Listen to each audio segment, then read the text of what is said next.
Welcome back to Cube Studies. Today we're going to work on worksheet 6. This is exercise where we're drawing objects from foreshortened circles. And in this case, we have a combination here. So we're drawing circles again. And we also have formulas again.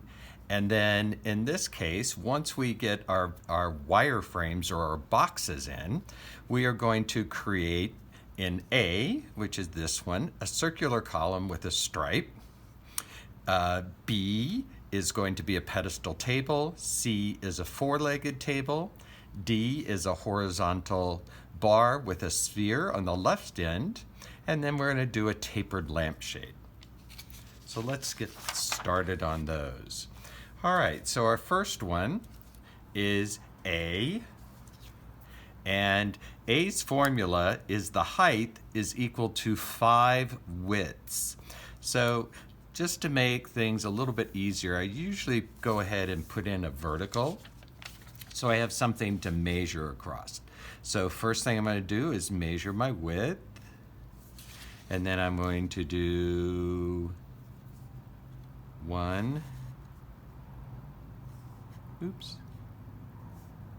2, 3, 4, and 5. So this is a very tall object in this particular case.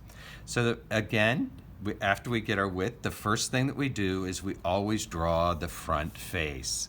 And remember, we always know that the front face is taken off of the largest horizontal. So this piece right here is larger than this one, so this is our front face.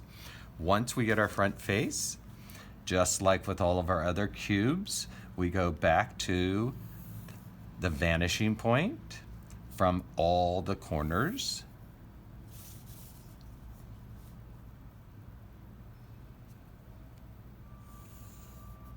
I'm working with my smaller triangle. It's a little easier to maneuver.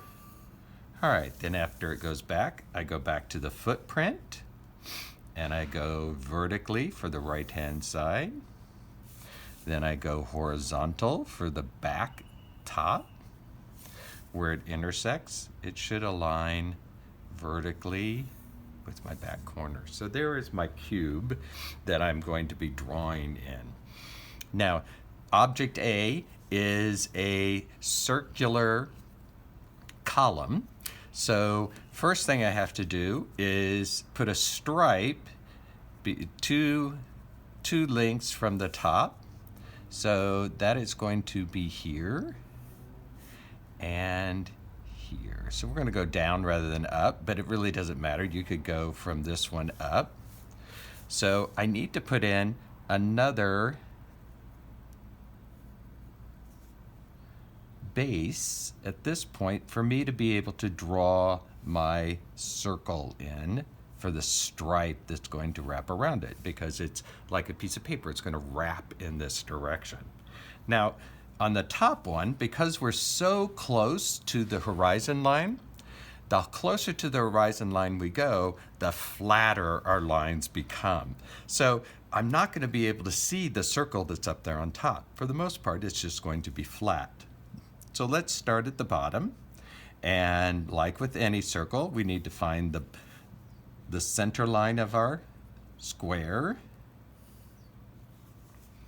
The top and the bottom are horizontal, so therefore my bisector is horizontal.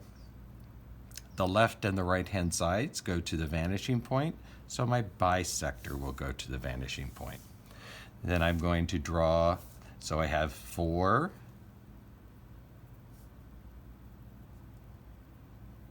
tangent points.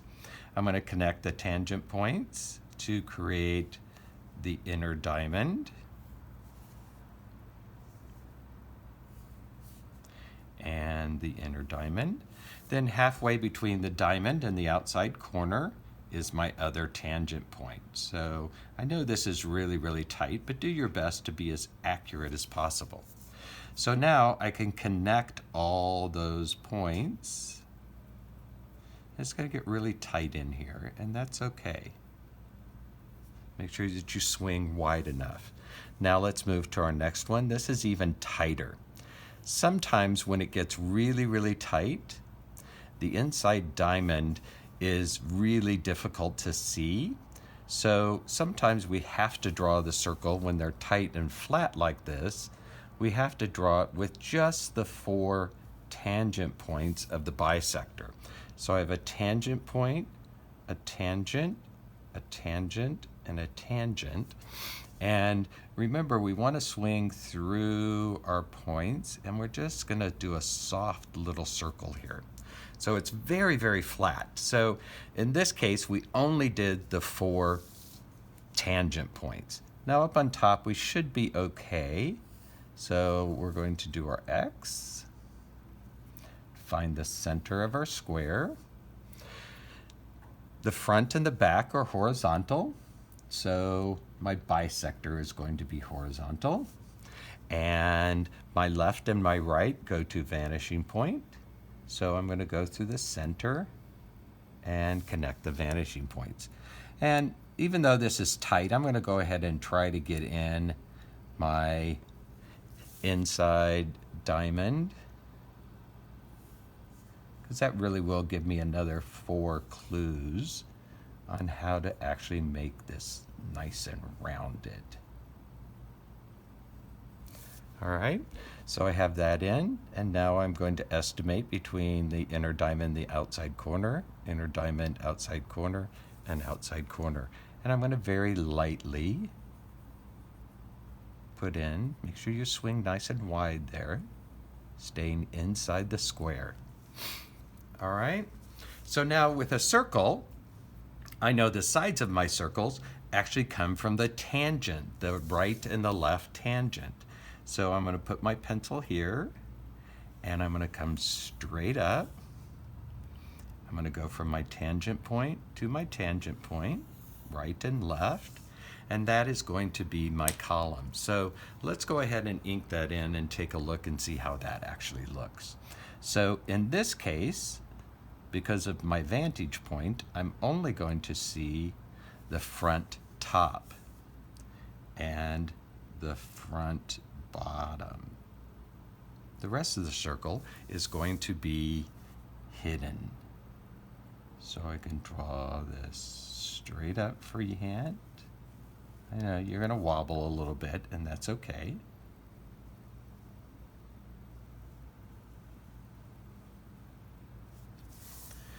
Then my vanishing, my center, this is my, you can let that curve just a little bit if you want. And then here's the bottom part of my stripe. So now there's the stripe in the middle of my circle. All right. Now we're going to do B, and B is going to be a pedestal table. A pedestal table. And for those of you who don't know what a pedestal table is, it's a table, and in this case a round table, that is that has a single leg. So the first thing I want to do is measure my width. Again, the longest side. See if I put it back here, look how much longer it is. See? All right, now my formula is 1.5. So I'm going to measure a full length, and then you can guess at half, or you can take your paper, like you've learned, and fold it in half. And that's 1 more half to my length, and I can pull that up. So that's our 1.5. So we're going to do a horizontal from the front face. This is the top of the front face. And then we've got another vertical. Try to make these as square as possible. So there's my front face. Next, from the front face, we go back from each corner to the vanishing point. Each corner back to the vanishing point. And on the bottom, each corner back to the vanishing point. Even though our footprint has already been drawn that way, it's just good practice. All right, so to complete our cube, we come up from the back of the footprint. When we reach our top, we come horizontal, and then it should align from the bottom of our footprint in a vertical line. So it should look something like that. So now we have a pedestal. So we've got a round base and a round top. So let's start at the bottom because we can see that a little better. So we're going to find the center of our square. The front and the back are horizontal, so the middle is also horizontal going through the center line. The left and the right go to the vanishing point, therefore our center goes to the vanishing point. Now it's very easy for us to see our 4 tangent points. From our tangent points, we're going to go to the center, tangent point to get our inner diamond. Again, try to be as accurate as possible. Use a nice sharp pencil. So from the inner diamond to the outside corner, we want the halfway point. Inner diamond to outside corner, halfway. Inner diamond to outside corner, halfway, and halfway again. So that, now we can kind of ease in. Remember, draw through the points, not from point to point. And around, make sure it doesn't get too flat, that it seems rounded. All right, now our top up here is also round. And so we want to draw our diagonals, which gives us our center bisector. Left and right go to the vanishing point, therefore the bisector also goes to the vanishing point. So I have tangent, tangent, tangent, tangent. Now we can go ahead and try to get in our inner diamond here. It's getting a little bit tight, but let's give it a try. It really will make things a lot easier for you. And across, and there's our inner diamond. Halfway is here, halfway from the inner diamond, halfway from the inner diamond to outside corner, and halfway from the inner diamond to the outside corner. Now I actually have some points. Now this is going to be very flattened because we're getting pretty darn close to the horizon line. So it's almost a flat line, but there's a little bit of circular form to it. All right, now, so for the top, we know that everything has thickness, so we're going to come from the tangent, and you can make this thickness any thickness you want. And you want to kind of mimic this circle rather than doing another whole circle. We want to just kind of draw parallel to what our top line was. So we're trying to match this line that comes right across here. All right, now we know that because these stack on top of one another, that the center line of our square on the bottom and the center line of our square on the top are perfectly aligned. So now we can go on either side, equal distance, and come up to the bottom. I'm going to do a little heavier here and up to the bottom. All right, now I'm going to go ahead and I'm going to make it a cone base. So right here, I know that we're going to have this little arc here right on our pedestal, and I'm going to use that then to connect to my outer right and left side tangent points. So let's go ahead and draw that in and see if we can see it a little bit better. So I'm going to start on the top, nice and flat, a nice flat circle. I got a little too flat on the back side, but that's okay. I'm going to down horizontal, and then I'm going to follow that same curve of the top, and then the tangent on the other side. Then I'm going to bring in my diagonal, a little bit of a curve because it's a rounded pedestal, and then down, and then from the tangent on this side, here's my circle, and up. And now all I have to do is my one single pedestal, and up and up. All right, so that's our pedestal table. Now I'm going to do one more exercise with you, and that's this horizontal one. We've done two verticals, but let's do a horizontal together. So first thing I'm going to do with my square is to draw in my X to find the center of my square. Top and bottom go to the vanishing point. Therefore, my center goes through. My left and my right are vertical, so I go vertical. Then I have tangent, tangent, tangent, and tangent. I'm going to connect those to create my inner diamond. And my inner diamond. And my inner diamond. Halfway between the inner diamond and the outside corner. Halfway between the inner diamond and the outside corner, and halfway between the inner diamond and the outside corner. So again, I'm going to lightly sketch in, very light here, my circle. All right, now I'm going to do the other side, and I'm going to do my X for the center, vertical left and right, vanishing point for my top and my bottom. And create an inner diamond between tangent, tangent, tangent, and tangent. Connect those. Connect those.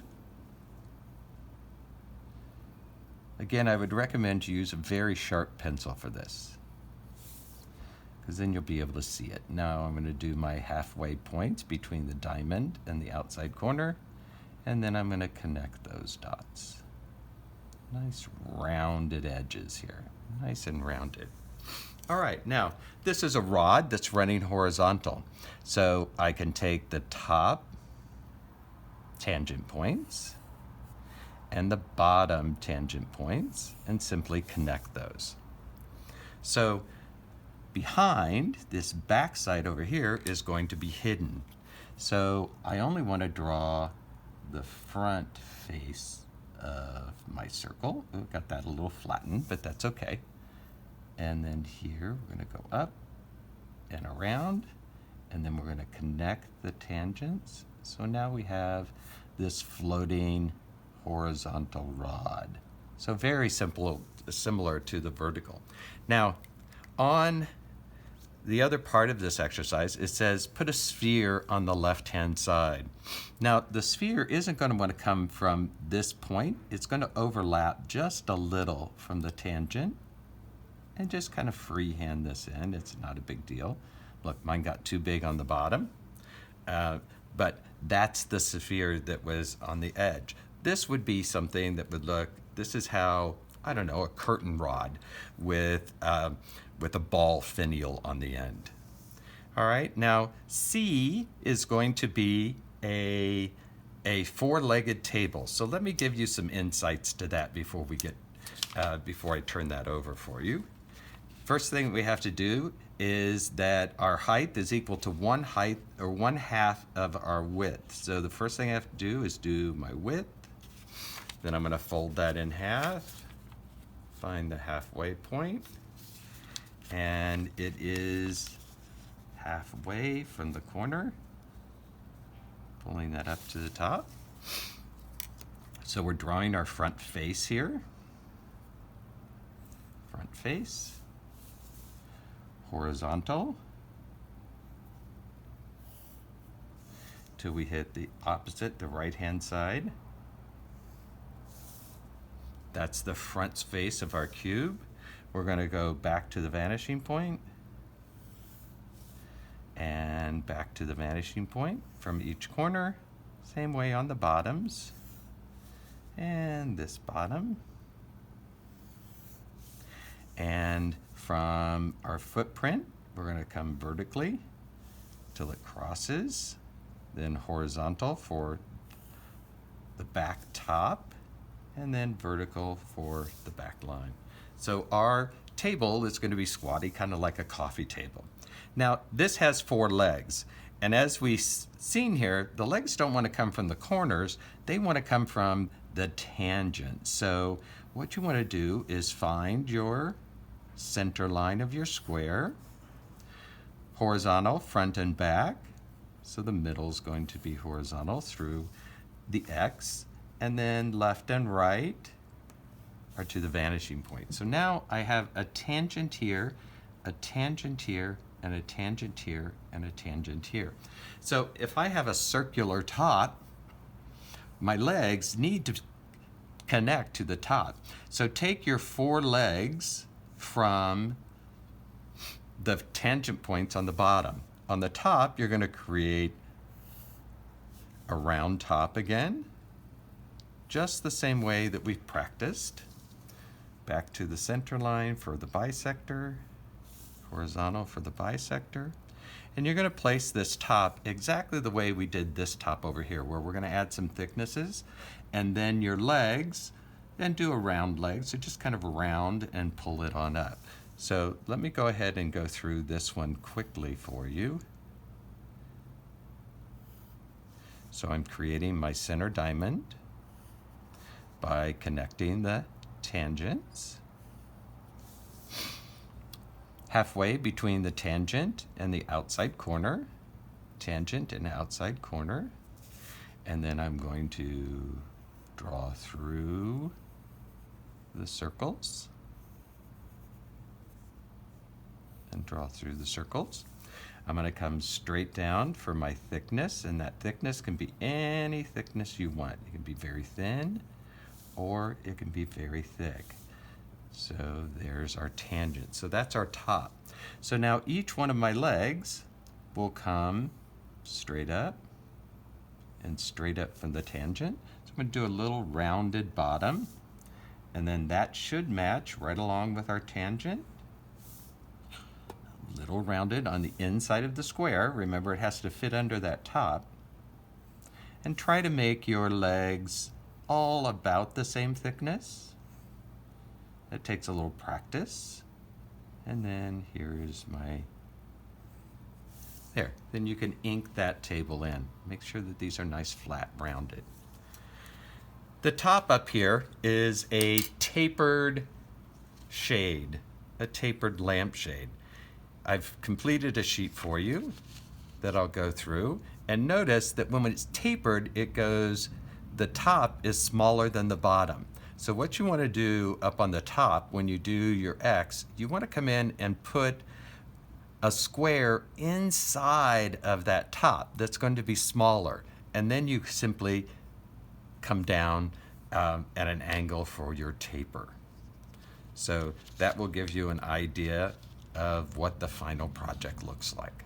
All right, good luck with this exercise.